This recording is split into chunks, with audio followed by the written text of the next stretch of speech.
Ngayong linggo sa programang Kapuso Mo Jessica Soho ay maaaring maging sensitibo sa ating bibitawang komento dahil ang labi ng ilang mga igorot na kabilang sa tinatawag na Human Zoo sa St. Louis World Fair noong taong 1904 ipinireserba at pinag-aralan ng Smithsonian National Museum of Natural History sa Amerika. Matapos ang isang siglo, ang museo nag-anunsyong ibabalik daw ang bahagi ng mga katawang ito sa bansang Pilipinas. Ang isa sa mga sinasabing may uuwi, ang utak ng katutubong si Maura.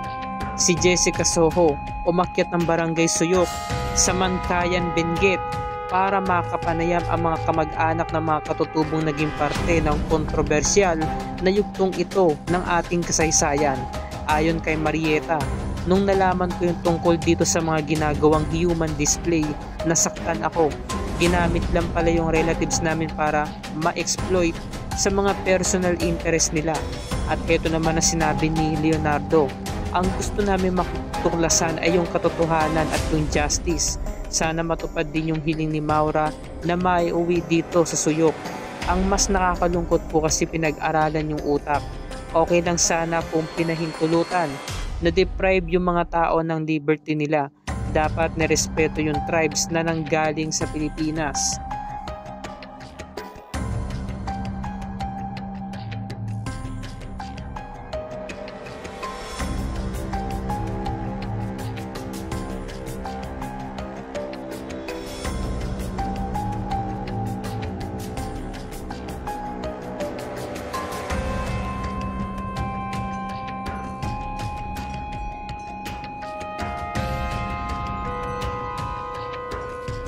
Sabay-sabay natin pakatutukan yan mga kapuso ngayong linggo ng gabi.